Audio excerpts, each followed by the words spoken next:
fascinating. I mean, a lot of what you see around here, I mean, this kind of festival, this is a direct descendant in a way from what happened in San Francisco in the 1960s.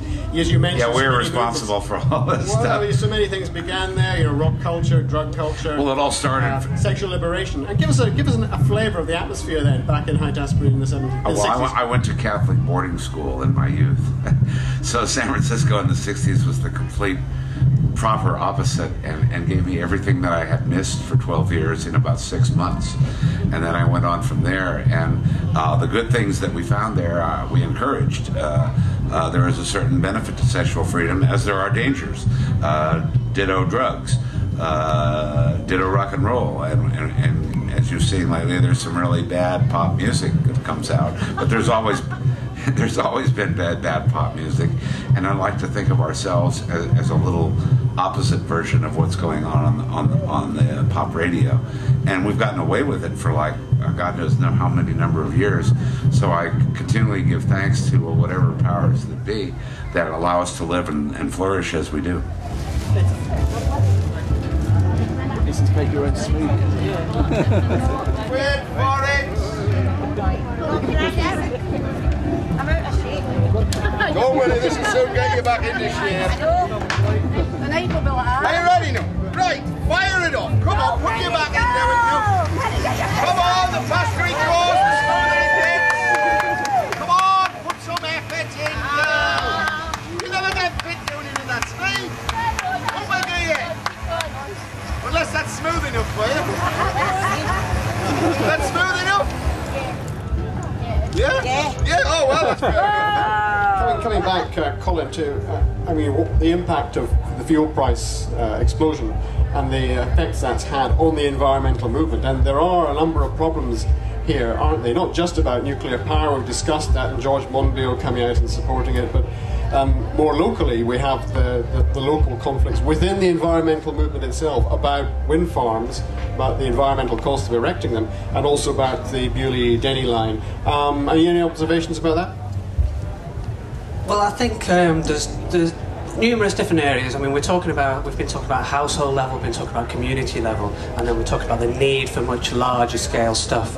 And I think it is a case of there aren't any easy answers to it, except something has to be done very quickly and on a very large scale.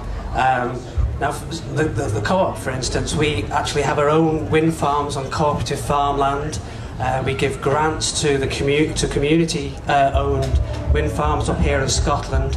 We are supporting things like feed-in tariffs for household-level generation and all this kind of thing. And when it comes to actual impacts on the environment, like has been said, these sort of biodiverse areas and sites of special scientific interest and so on, they're just simply going to be gone soon if we don't act on climate change.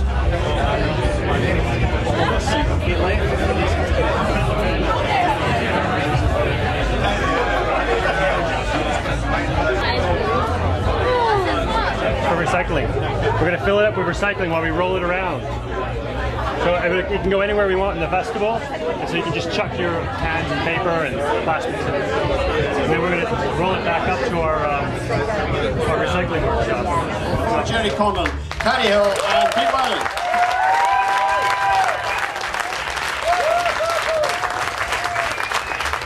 The Birmingham 6 and the Guildford 4 can count themselves very, very fortunate that we have so many people that were fighting our corner for us.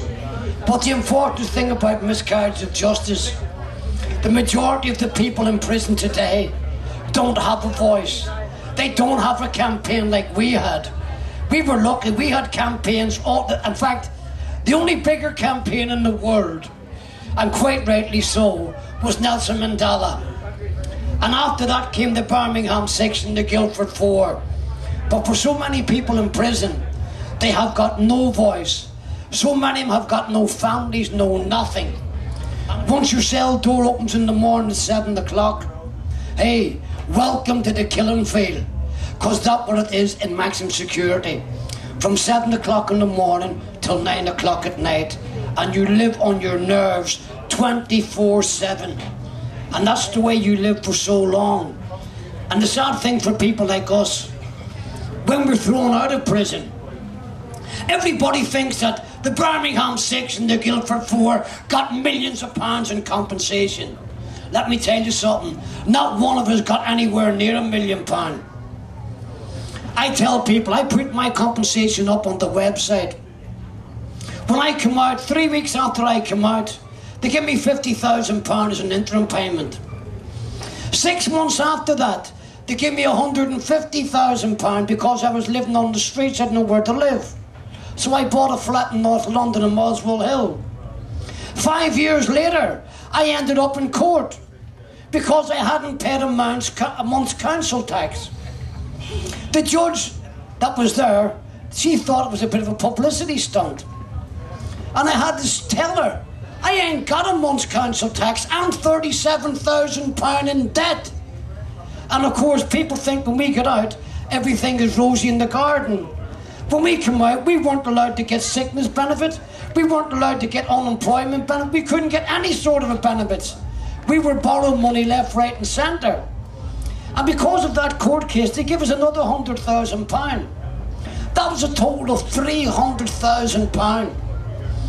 In 2000, they come along and they offered me a final settlement of £960,000. Then they took the £300,000 back off that, and then they charged me £92,000 interest on the £300,000 they gave me, and then they charged me £58,000 bed and board for being locked up in prison. So they ended up taking £465,000 off me. So I ended up with £500,000. And believe me, if anybody thinks going to prison for 16 to 17 years of your life is worth £500,000, all I can say, it's not prison you should be in. It's Broadmoor or Rampton or Carstairs, because you'd be a nutter. And of course, when we get thrown out, ladies and gentlemen, we can't get a doctor. We've got nowhere to live. We have no help at all. And the sad thing is, when you look at the programme that they put the guilty people through, a guilty person in prison, when they decide to release them, and that doesn't mean they're being released tomorrow. What it means is they put them into a programme that will help them to get re-educated into society, how to handle money, etc., etc. Hey, with us, it's not like that. The programme for the guilty will last from a minimum of 2 to 4 years. With us, the innocent, we're just suddenly thrown out in the street, and it's like two worlds colliding. And the unfortunate thing is, we don't know which world that we belong in.